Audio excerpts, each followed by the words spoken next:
समझना ज़रूरी है। और ये कहानी ये है कि इंफ्रा प्रोजेक्ट की फाइनेंसिंग को लेकर रिजर्व बैंक ने एनबीएफसीज पर सख्ती बढ़ाने की तैयारी की है। नए ड्राफ्ट गाइडलाइंस के मुताबिक बैंक और एनबीएफसीज को 5% की अतिरिक्त प्रोविजनिंग करनी होगी। क्या फ़र्क पड़ेगा इससे, और क्या इसी वजह से ये सारे स्टॉक्स दबाव में है? यतीन जी समझाएंगे। यतीन जी, क्या है खबर ये? तो खबर काफ़ी कॉम्प्लेक्स है नीरज जी। अगर हम बात करें आरबीआई की, तो वीकेंड पे एक सर्कुलर आया और ये सर्कुलर में आरबीआई ये कहती है कि अगर इंफ्रास्ट्रक्चर फाइनेंसिंग में ऑनगोइंग प्रोजेक्ट्स में अगर आपने लोन दिया हो तो आपको 5% एडिशनल प्रोविजनिंग करना पड़ेगा। ऑब्वियसली अगर ये प्रोजेक्ट रेवेन्यू जनरेट करना शुरू कर दिया है, पार्टली ऑपरेशनल हुआ है, फेज में ऑपरेशनल हुआ है, तो उस पर 2.5% आपको एडिशनल प्रोविजनिंग करनी पड़ेगी। अभी इसका इम्पैक्ट क्या होता है? बहुत सारे सरकारी बैंक्स और खास करके आरईसी, पीएफसी, इरेडा जैसी कंपनी जो स्पेसिफिकली इंफ्रास्ट्रक्चर फाइनेंसिंग में बहुत बड़ी लोन बुक चलाती हैं, इनके बुक वैल्यू पे असर होगा, क्योंकि ये जो एडिशनल 5 से 2.5% के आसपास का जो एडिशनल प्रोविजनिंग है इंफ्रास्ट्रक्चर प्रोजेक्ट्स को लेके, ये प्रॉफिट एंड लॉस अकाउंट में आपको प्रोविजनिंग करना पड़ेगा, जिससे आपका इम्पैक्ट आएगा प्रॉफिट्स पे, और इसीलिए आपका CET1 रेशियो पे भी आपको गिरावट आती हुई नजर पड़ेगी।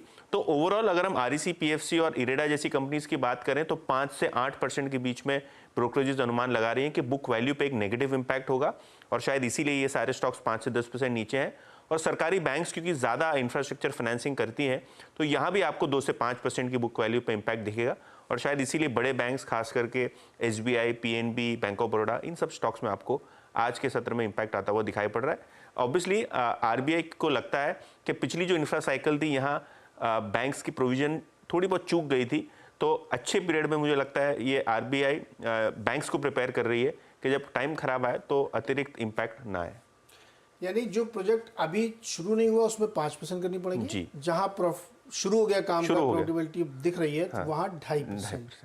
और ये इन सारे प्रोजेक्ट में करना पड़ेगा। तो सबसे ज्यादा तो यही लोग कर रहे हैं जिनके प्रोजेक्ट अभी एकदम नए नए, बिल्कुल बिल्कुल, पीएफसी, आरईसी वाले, बिल्कुल कि अभी शुरू होंगे, बिल्कुल। तो इसलिए एक बड़ा करेक्शन में दिख रहा है। क्योंकि जनरली नीरज जी क्या होता है ना, आप पावर प्रोजेक्ट डे 1 से शुरू करते हो, 2-3 साल का जेस्टेशन होता है। और मार्केट जिस हिसाब से स्टॉक्स को वैल्यूएशन दे रहा था और जिस हिसाब से पावर प्रोजेक्ट्स में हम देख रहे थे कि तेजी आई हुई है और बहुत सारी डिमांड लोन की वहाँ है और इन्होंने डिसबर्समेंट भी बड़ा किया है, तो वो जो ईपीएस का इम्पैक्ट था वो मार्केट पकड़ के नहीं चल रहा था।